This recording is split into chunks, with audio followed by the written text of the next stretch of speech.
back. I can't wait for a week from tomorrow. He's going to do a download of what he experienced in Nepal and the Himalayas. And are you going to do a little music too for us? Music and video. Oh. Brought back some of the spices. Oh. Wow. Oh, I'm just thrilled about that because he's a changed man. His whole countenance has changed. I can't wait to hear why and how and get a little bit of insight into what that was. So, okay, a child's face, soul food. Motorcycles. Oh my gosh. Did I get in trouble when I was a child? Actually, just graduated from college my first year. My mother called me up and read me the riot act. I couldn't imagine why, because I was the middle child. I always had to do everything right. It turned out that my younger brother had bought a motorcycle against their will. He was in high school, kept it at a friend's house, and insured it in my name. And the bill came, and it was addressed to me. Very clever. And so my mother thought I was in cahoots with my brother. So motorcycle, for me, does not bring happiness, but I know it does for a lot of people, and I'm glad it does for you. Anything else? Sunny day. Yeah. Oh, sunny days. Yes. Oh, arr, pirates. Arr. Yeah, but Pirate Day isn't till September. Pirate Day every day. Pirate Day every day. Okay. Every day at SoulFood. I love it. I love it. And you've got the hat. All you need is the earring, huh? Yeah. And Yeah. the sign language for pirate is the. Oh, I like that. Just learned it this weekend. Arr. Nice. So, one of the things that I alluded to just a few minutes ago was perception. That what frightens some people or doesn't make them happy, other people don't have a problem with, and it's perfectly fine. So while we're taught that it's things outside of us that allow us to be happy or not happy, if you look very closely at it, it's our emotions, our interpretation of what's around us that allows us to be happy or not happy. And if you learn to work with your emotions, as very few of us are trained to do, you can change your perception from one of motorcycles being unpleasant to one of motorcycles being pleasant, and other unhappy cues that you might have in your life, which entails a rewiring of the brain. So I'm going to take a slightly different tack right now and talk about studies of the happiest people of the world. 2 talks ago, I talked about blue zones, which are the people of the world, the areas in the world where people tend to live long, healthy, and happy lives. There's a new study out where they've just focused on the happiest people of the world. So let me get my little handy dandy. There we go. So there are 4 places in the world that the happiest people live. The top of the list are the Danes, and they have a number of reasons that they're happy. One of the major reasons is their social system, where when they're born, their parents are given 12 to 16 weeks of paid time off to be with their child, and then they have another 32 weeks to share between them to make sure that this child enters the world with a very supportive environment. That's key. They also have all of their education paid for. If they have a job that they don't like, they will be supported as they re-educate themselves for something they would like to do. So they generally have jobs that they enjoy, that they like to do, and they feel is rewarding to them. They don't work for Microsoft. So one of the one of the things that is important in their society is most of them, it's almost a flat social structure where they're all pretty much equal to their peers and their neighbors, so there's not a great discrepancy between them. And then, of course, if they have any health issues or when they retire, that's all paid for too. So Obviously, I'm hearing like no stress about money. no stress about money in Denmark, right, right. So that's very different than Singapore. Singapore has a whole different set of things going for it. They grew very rapidly in the last 30 years. They're a very high activity society. They expect a lot from themselves and a lot from each other. They have very strict rules. Spitting is one of them, and the history of that is that a lot of the people, they're made up of three basic classes or kinds of people. Some are Chinese, some are Malaysian, and then there's a third group that escapes me now. And one of them, spitting was a very common thing, but they realized that foreigners would want to come there and invest in their economy and visit and do touristy things. So they made a rule against spitting. And if you spit, they've got little cameras all over the place. You will be found and you will be fined. So they give up some of their anonymity in order for the advantages of enjoying a society that a lot of people in the world send their money to. So then there's Monterrey, Mexico. They don't have a lot of financial resources, but they have very strong family and very strong belief systems. And their community supports them because they're all family. They envision even the friend of a twice removed relative is family. So they depend on them for support during downtimes and also to share their happiness with when they celebrate. And then there's San Luis Obispo down in California, which is halfway between LA and San Francisco. And they're so far from either one that they really can't take a day's drive to go there and back. It's not like going over to Seattle. And they have a unique set of circumstances that just happened to put them in a very nice place about 20, 25 years ago. Let me see how far ahead of myself I got. Ah, good, I'm right there. So there's a place in San Luis Obispo. It's a tongue twister, so I'll just say SLO, slow, called Mission Plaza. And in the 50s, a group of students at the local university decided that they would come up with a proposal to close a major area, a major street, and make it a pedestrian plaza. And they brought that to the town council, and the person who was head of the town at the time absolutely opposed it. But there were other people who thought it was a grand idea. 10 years later, it got pushed through, and the person who opposed it was ousted. The shopkeepers in particular did not want that to happen because they thought if parking was not right in front of their shops, they would lose business. And what ultimately happened was it really created a place in the downtown corridor that allowed for gathering of people. It allowed places for people to socialize, people just to meet and hang out. They then built art galleries in the area, places for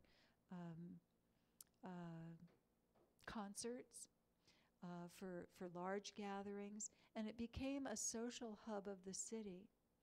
They then went on to create bike paths around the city.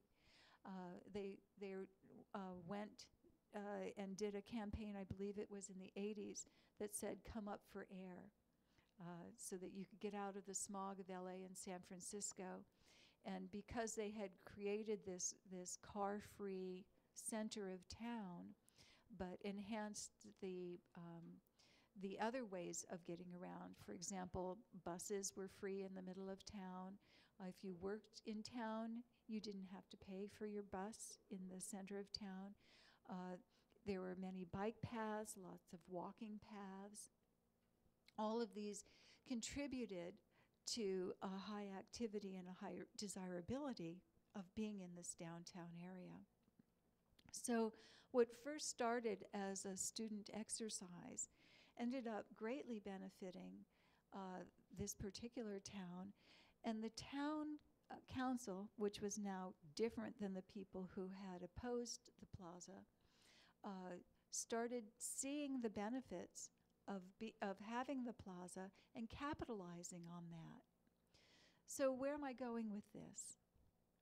I'm going to get to why this is one of the best places in the world to live, and why the people that live in SLO are among the happiest in the world.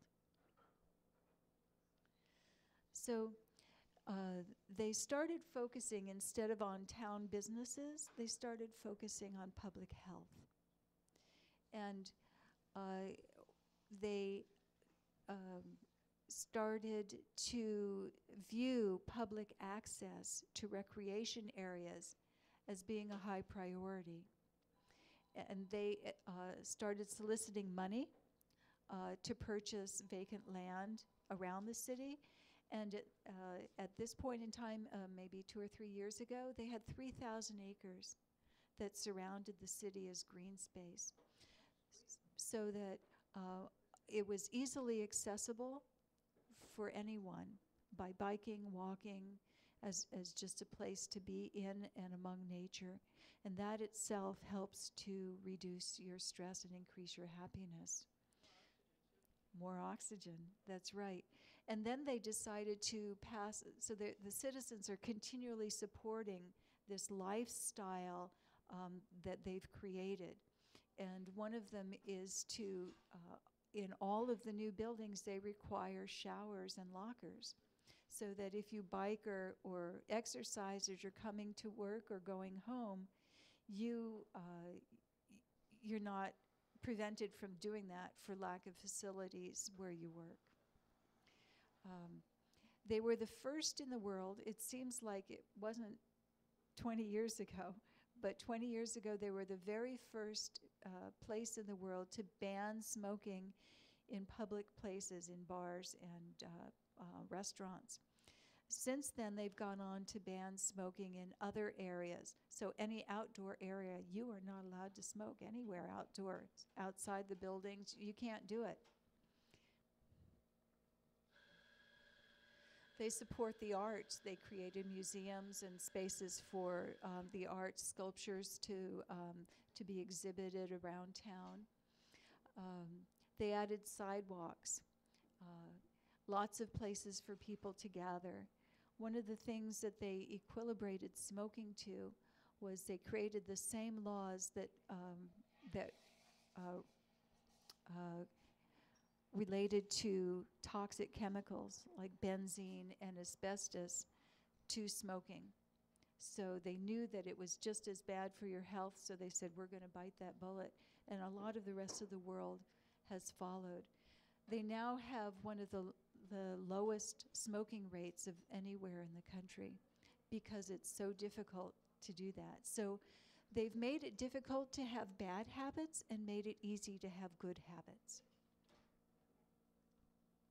Their obesity level has gone way down.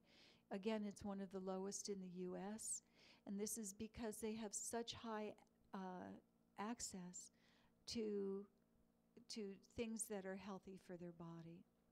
Not only can they recreate and exercise themselves, but they've made space downtown for a farmer's market, so fresh fruits and vegetables are easily accessible.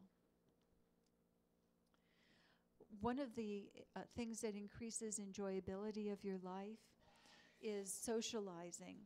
And this is a list of top to bottom is the things that people say they enjoy most in their life. And the bottom, which continues on the next page, are things that people enjoy least doing. And they're mundane things, but one of them is socializing after work with coworkers. And research shows that 6 to 7 hours a day of socializing with your friends, your coworkers, your family leads to an optimum lifestyle. Relaxing is number 2, followed by dinner and then lunch, which is curious. Watching TV tends to be in the middle of the list. Socializing during work or at work is less pleasurable than socializing with your coworkers after work. Talking on the phone. Cooking, childcare, that's one of those perception things. I always enjoyed taking care of my daughter, but some people find that it's not as much fun as it could be. Home care, yeah, I agree with that one. Working. Now, working is an interesting thing, and we're going to talk a little bit more about that later in how to find a job that you enjoy so that you increase your happiness.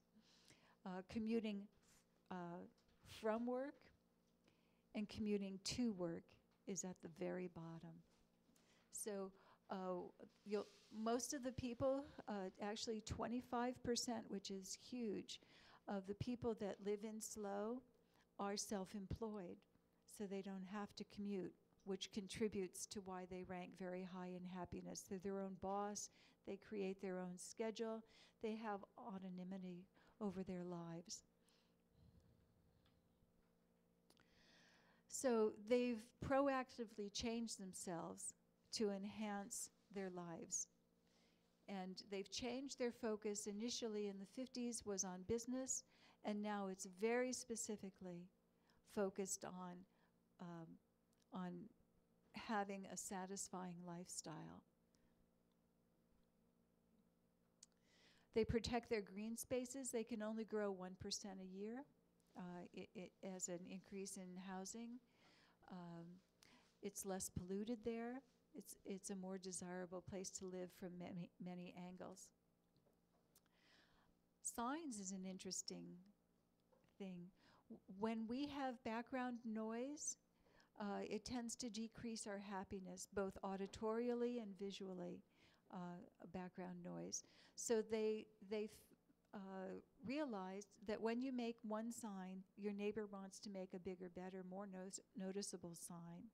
And that's not good for relaxation and a peaceful way of life.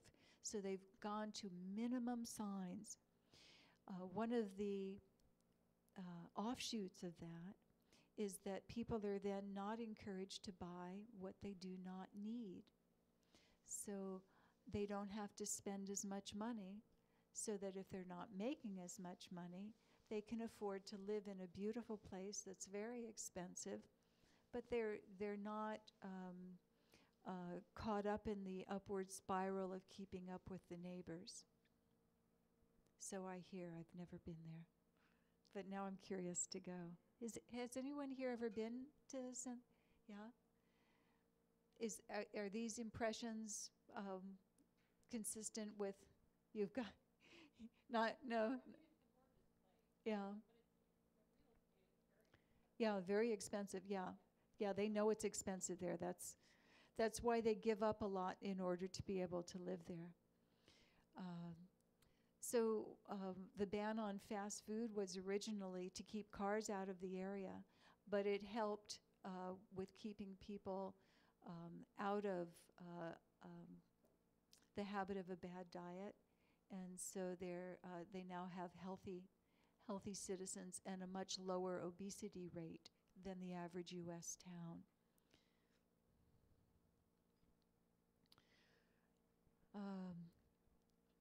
Gathering spaces, again, it makes them easier to recreate, to socialize, and it also, ironically, has improved their business when people thought that business would suffer because of that.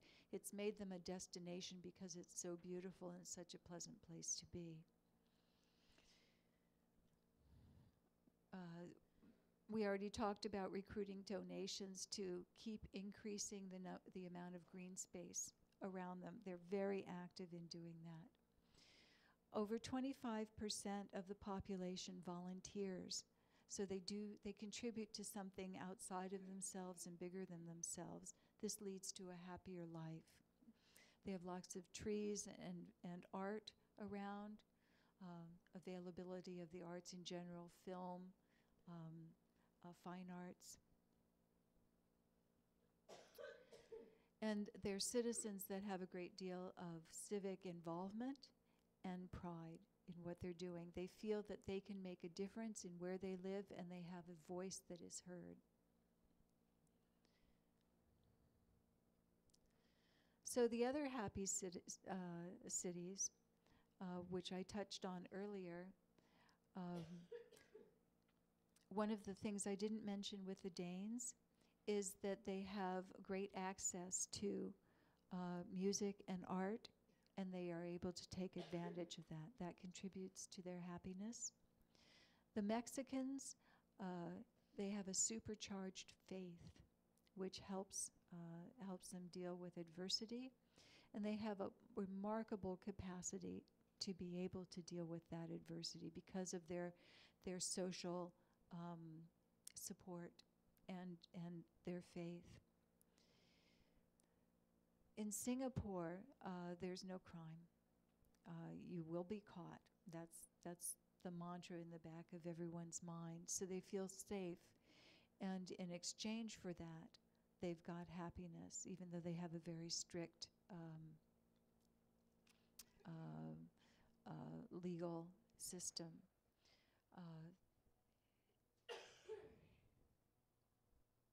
So the rest I've already touched on. San Luis Obispo has a wonderful balance between prosperity and the pursuit of happiness. If you live there, you know you have to give up some things because it's very expensive to live there, but people are happy to do that because the lifestyle is so supportive of who they are. I didn't mention the wines. There's wineries in the area, just like here, but that also contributes to their socializing and their good health. So what keeps us from thriving? One of the big things is that we tend to under-remember the things that are pleasant every day. Sitting and sipping a cup of coffee or a latte, talking on the phone with a friend, having pleasant interactions throughout your day.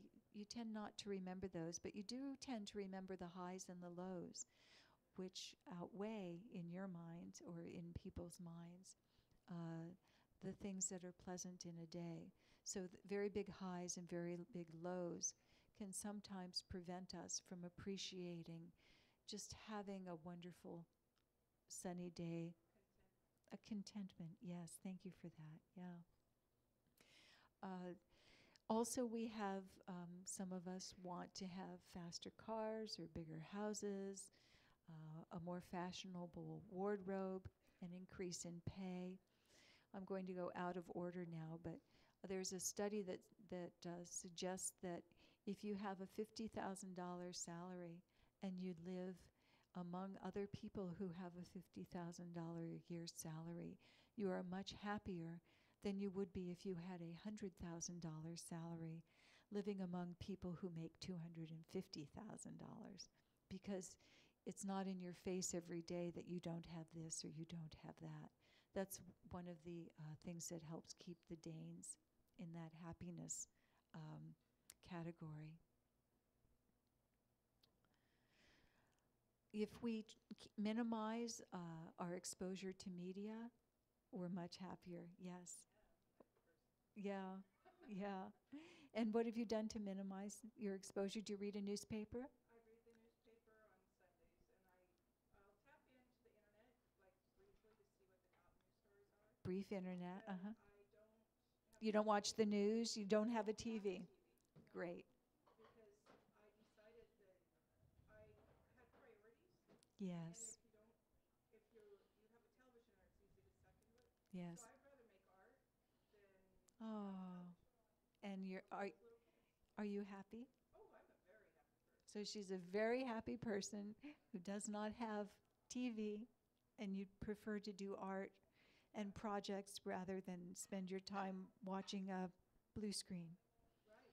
Nice. Well, and I don't, and the biggest thing I think that's different that I Yes. see it between myself and people I know who watch a lot of television, not, everybody, but is that they're marketed to constantly about Yes. what they need to buy.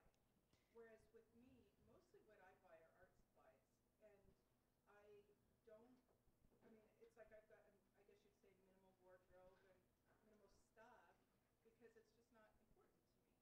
Because it's not in my face constantly that to be happy I need to have a pair of Nike tennis shoes. So you're happy without the Nike tennis shoes that you don't need, but you have your art supplies, Yeah. and you're not subjecting yourself and your people, And my people. Yeah. but you're not subjecting yourself to 250 marketing impressions a day that cause you to. Even radio does it. Radio And I does it. love listening Yeah. to radio sometimes, but I'm starting to get off of it because Hmm. of the way they advertise. Yeah. It's not advertisements, it's the way our society advertises. Yes. So anyway. Thank you for that. Yeah. They don't tell you you're beautiful. No, they don't tell you you're beautiful, and they tell you if you want to have a baby, you're going to get really stressed out about money. I don't want one. This is my favorite advertisement lately. Really? They really stress out people who want to have children about how you're going to worry about money. Well, that is interesting because the studies have shown that people with young children are not as happy as people without children or people with grown children. Now, that might not be your particular case, but on average, they find that the happiest people have grown children. So, so they've been there, done that, and now they get to enjoy. Yeah. So increased happiness with retirement, which is around the same age. Yeah.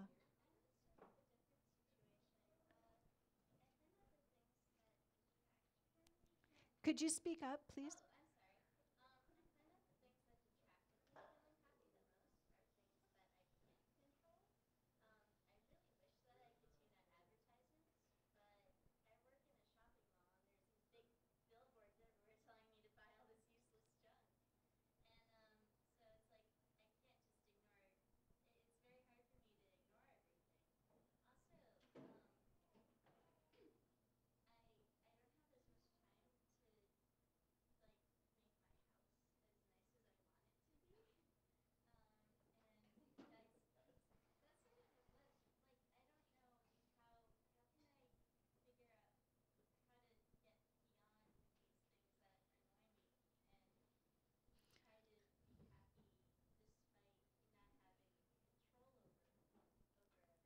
That's a great question.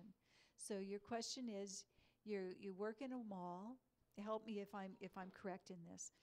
You work in a mall and you're constantly bombarded with things to purchase, and you'd like your home to look better, but you don't right now have resources to do that. And how can you be satisfied despite those perceived shortcomings? Is that correct? Okay. I will keep that question in mind, and we'll come back to that in a few more slides. Is that okay with you? Okay. And if I forget, can you stick your hand in the air and remind me? Thanks. Okay. Um, One of the other things that causes us not to be happy is we underplay the wisdom of age. There's a great deal of information and experience that we accumulate as we accumulate days on the earth. And our perspective changes as we age. And if we allow ourselves to reflect on that perspective, we can gain a great deal of satisfaction and see it from a bigger perspective. And if you end up sharing that with other people, that can benefit them also. One of the problems that I do want to highlight is that our schools focus on job skills. And that's a part of our foundation in an industrial nation when our school systems began to become more prevalent. And if we instead focus on art, the arts, civic responsibilities, and obligations and involvements, and physical education, those would help increase our happiness. Yeah. Wouldn't you say that art, the civic community-oriented things, Mm-hmm. the physical exercise, that's what supports us emotionally and spiritually and physically, whereas information, which is basically being saturated while you're sitting still at a desk, is not going to in any way support you as a person emotionally and spiritually. Yes, information is just intellectual. Yeah. It's not necessarily an emotional or spiritual support. I agree. Just because you can regurgitate what you take in with your eyes and ears out your hands, you regurgitate them through your hands during tests, it doesn't mean you're going to be a happier person. And wouldn't you say that a good portion of students or people are not necessarily intellectually oriented?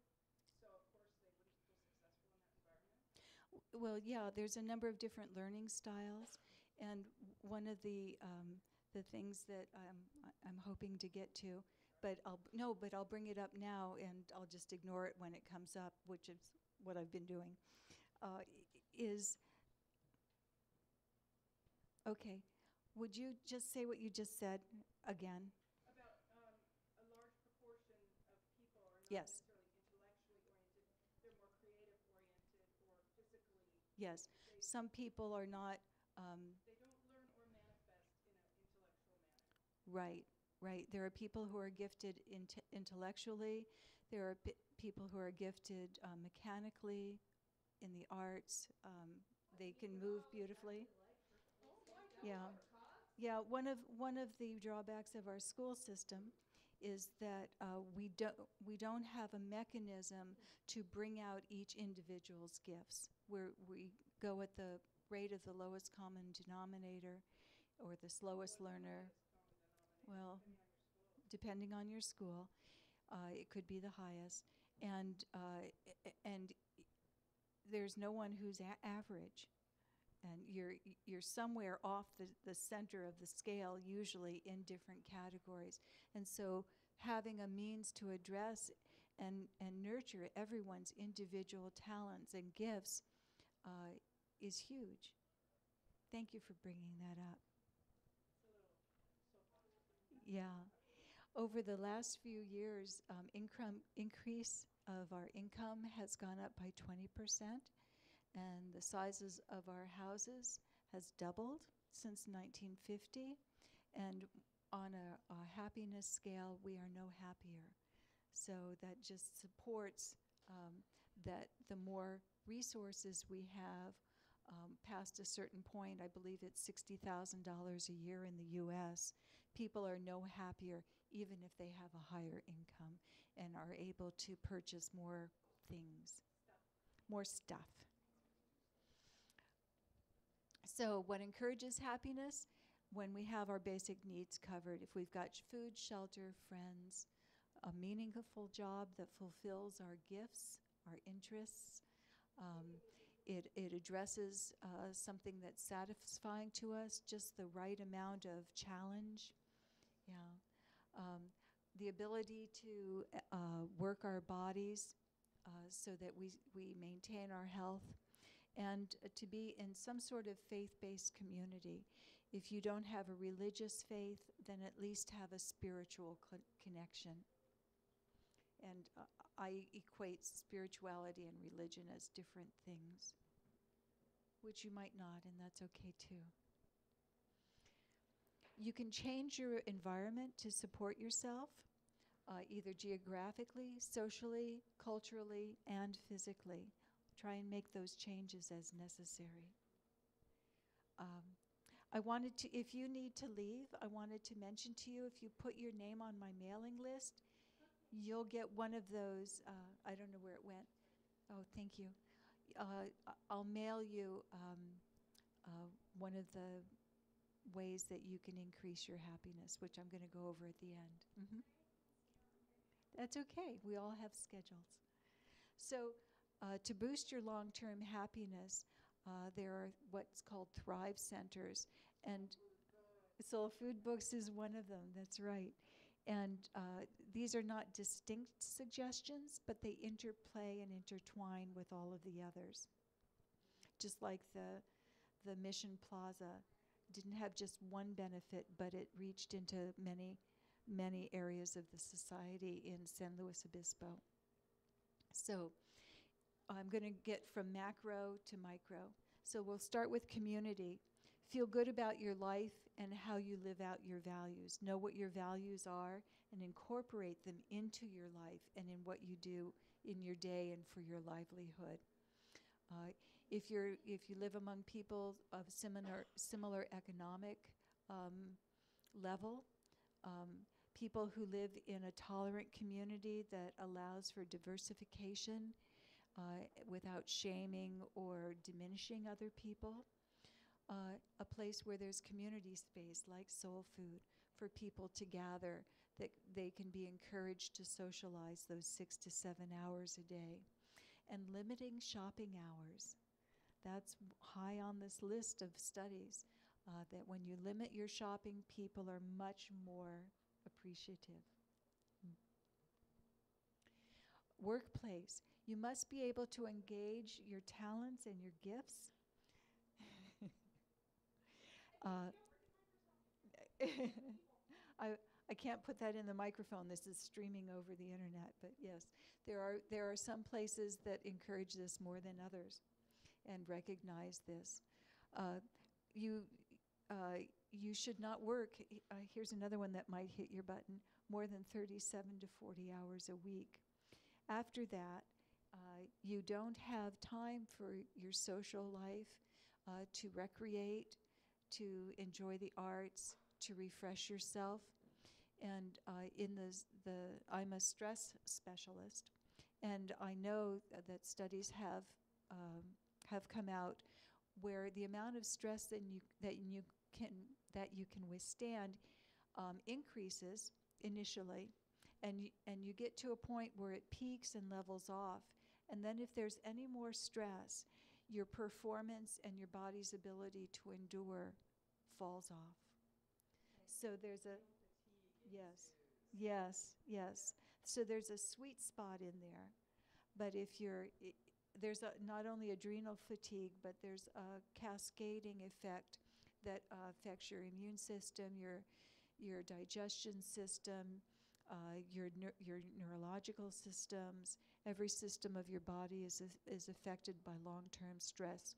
Most of that can be reversed when you learn how to reverse your stress and create a stress-free environment for your body.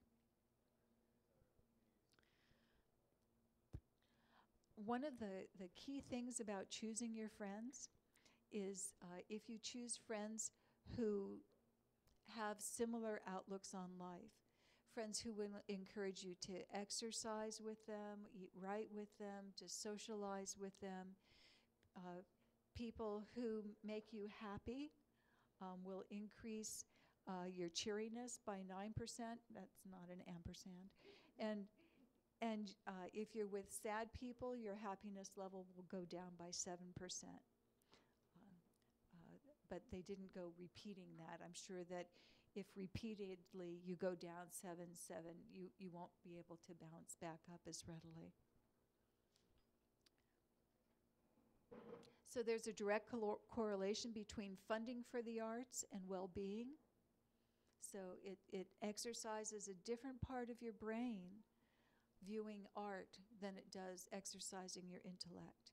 It's a beauty, it's an appreciation, it's a gratitude, it's thankfulness. Oh, look, somebody was able to make this thing that I don't have the talent to make or the imagination, but I can appreciate it. Yes?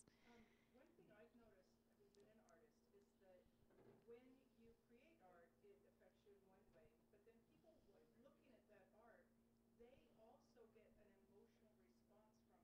And because of that, it hits that same happy button inside, or sad button, but it creates an emotional response, which a lot of people are unable to do on their own. And so when they see something, it's like, oh, I feel this emotion, which they hadn't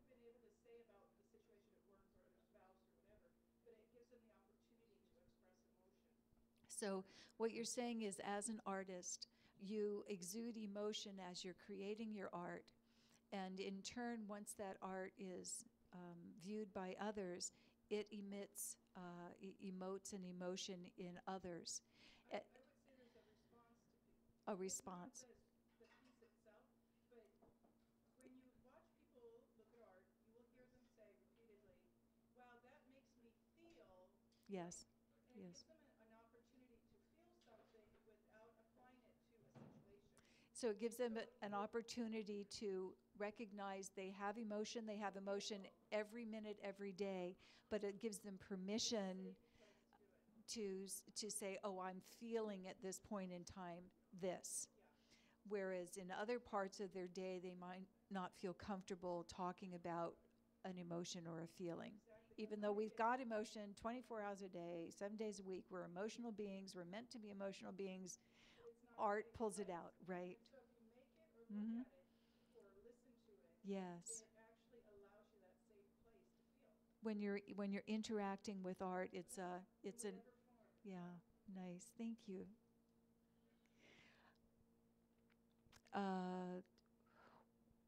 Feeling safe as we recreate is another big one. So we want to be outdoors, we want to be active, but we want to know our children and we are safe as we do that. And I already talked about maternity leave.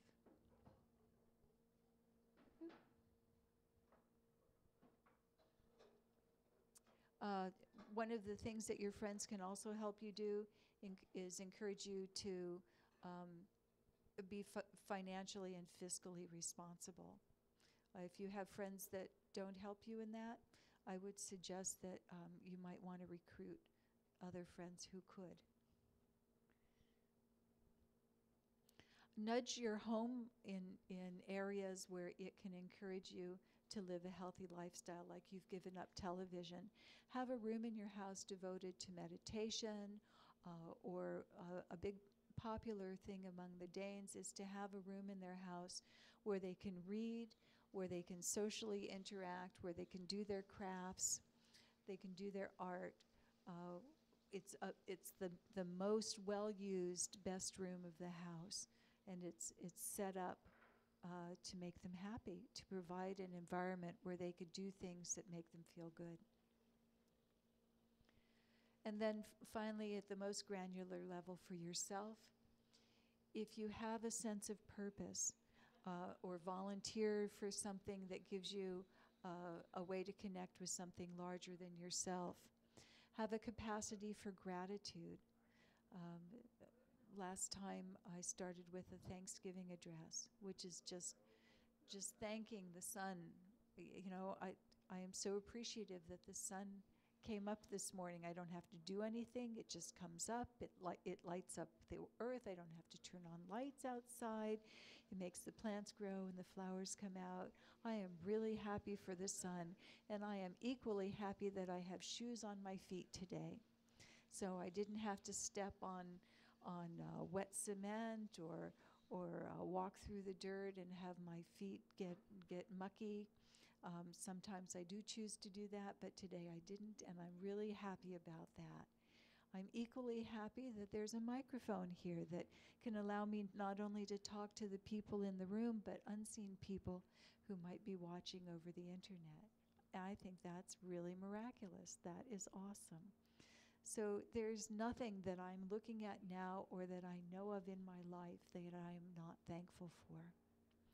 Took a while to get me there. Openness to give and receive love is key. If you're unable to do that, or you're in a place where that's not something that you normally do, try and exercise that emotion in you. Do things that you enjoy. Do them more and more. Find more things to enjoy. Look around every minute. Look around for something to find that you love. I just love that there's a box up there that somebody spent, actually lots of different people have contributed to over probably 100 years to get it so that when I push a button down here on this box, that it comes out up there through through miraculous means. It's amazing how many people have devoted their life to getting that capability. Incredible. So imagine yourself enjoying a happy life. You've got some of the tools now. I'm going to leave you with two more. As I said, I'm a happiness coach. And the first step that I teach people towards happiness, there's a series of steps. One builds on the other. The first is 10 times a day, stop and notice what you're feeling. Just stop. Notice what you're feeling. Try and put a name on that feeling. It's a 3-step process.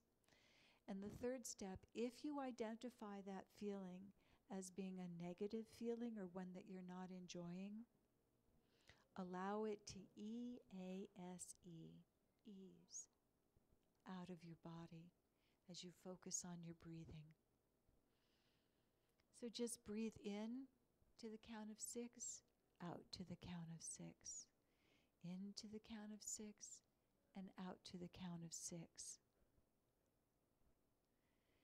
And what I do is I imagine my cells, the space opening up between my cells, and the dis-ease to seep out between those cells, and to just dissipate.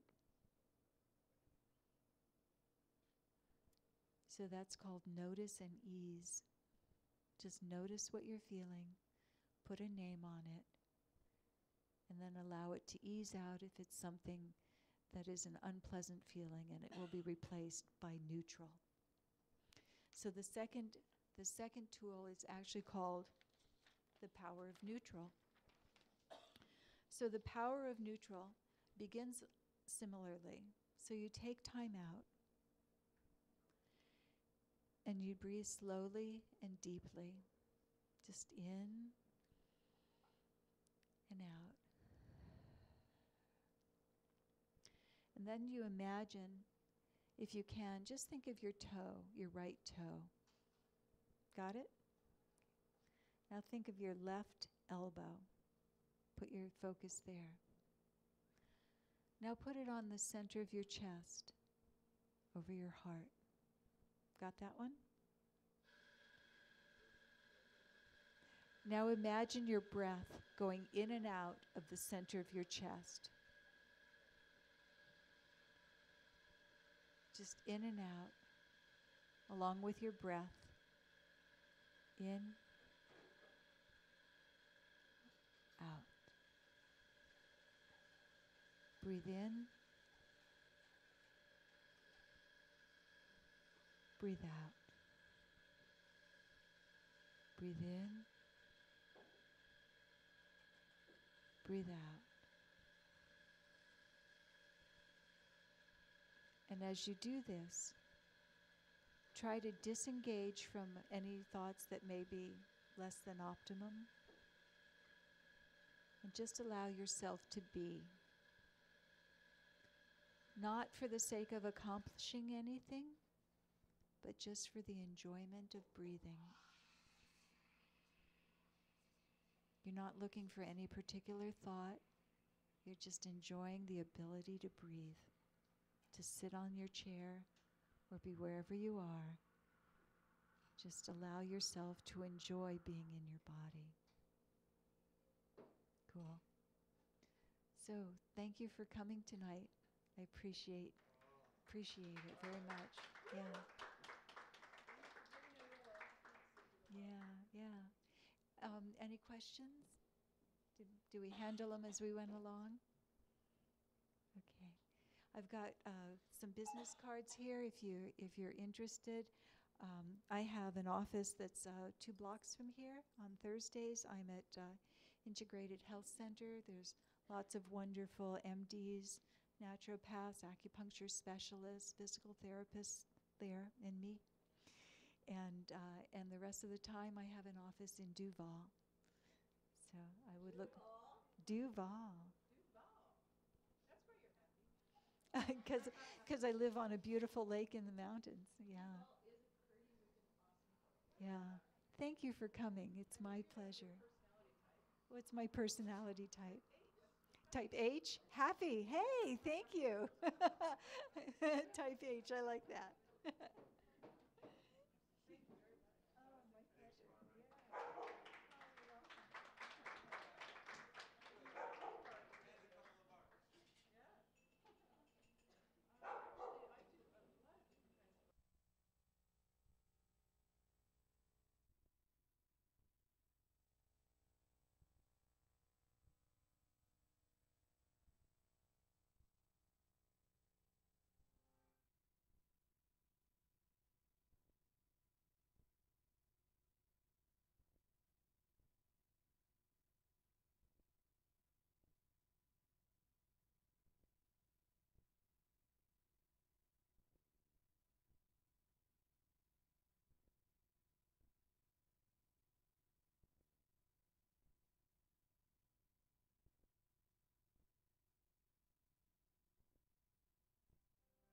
Namo,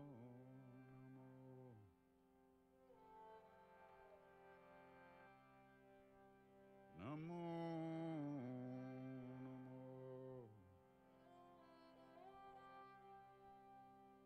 namo,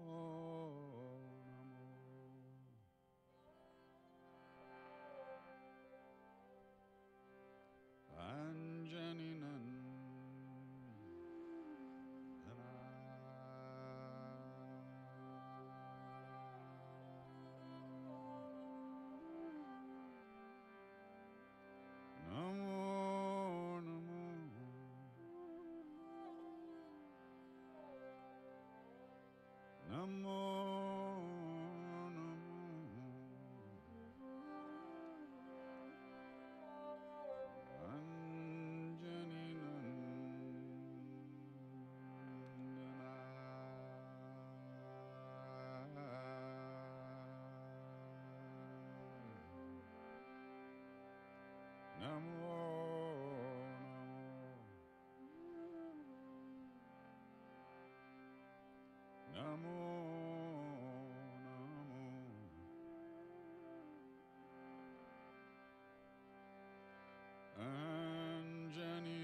Jai Siya Ram, Jai Jai Hanuman.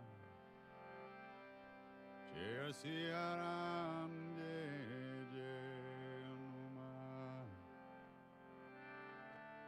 Jai Siya Ram, Jai Jai Hanuman. Jai Siya Ram, Jai Jai Jai Siya Ram, Jai Jai Hanuman. Jai Siya Ram, Jai Jai Hanuman.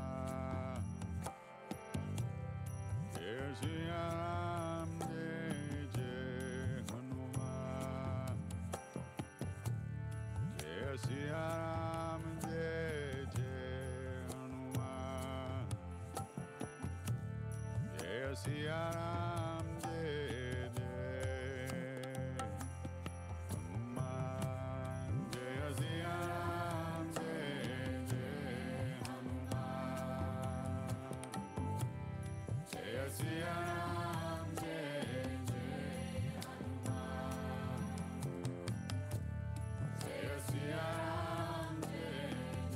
Hanuman.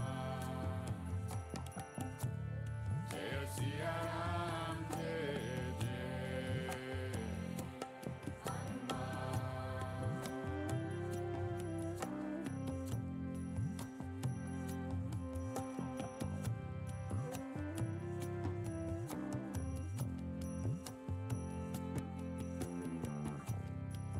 Bajranga Bali, Baba Hanuman. Jaya Bajranga Bali, Jai Hanuman. Sankatamochan Kripanidhan. Sankatamochan Kripanidhan. Jaya Siya Ram, Jai Jai Hanuman.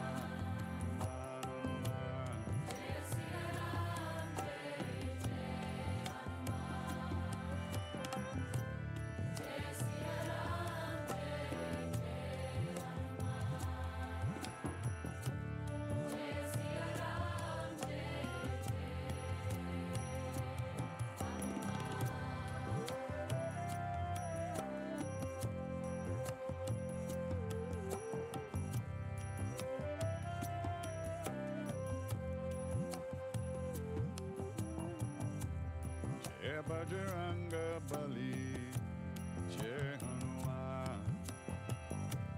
Jai Bajranga Bali, Jai Jai Hanuman. Sankatamochan Kripanidhan. Sankatamochan Kripanidhan. Jai Siya Ram, Jai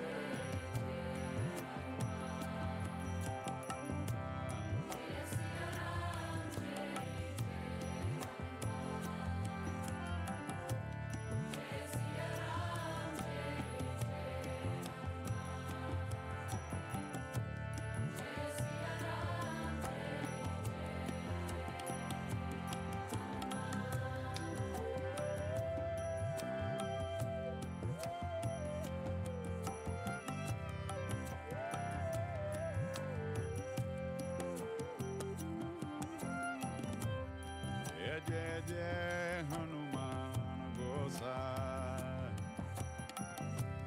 Kripakarahu Gurudev Kinai. Sankatamochan Kripanidhan. La Langote La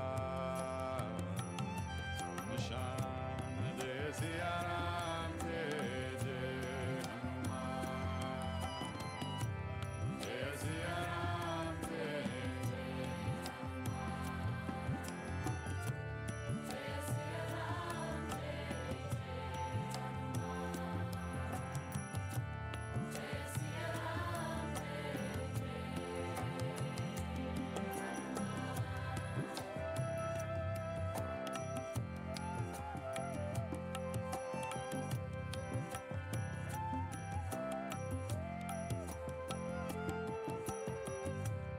Jai Siya Ram, Jai Jai Hanuman.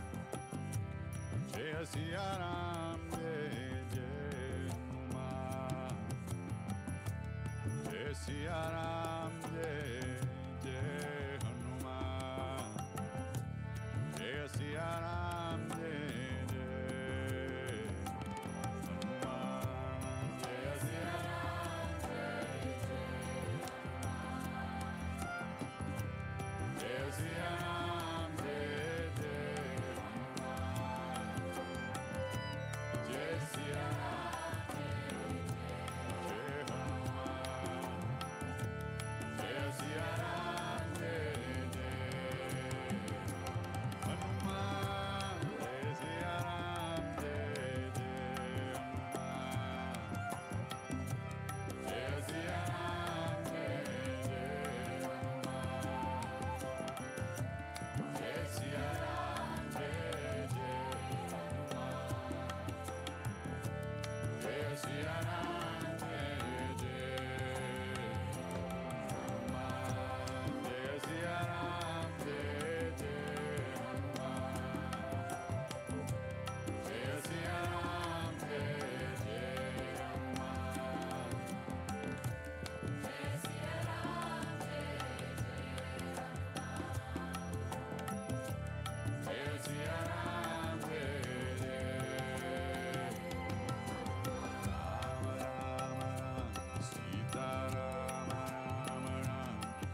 Hare Krishna, Hare Krishna, Krishna Krishna, Hare Hare, Hare Rama, Hare Rama, Rama Rama, Hare Hare, Hare Krishna, Hare Krishna, Krishna Krishna,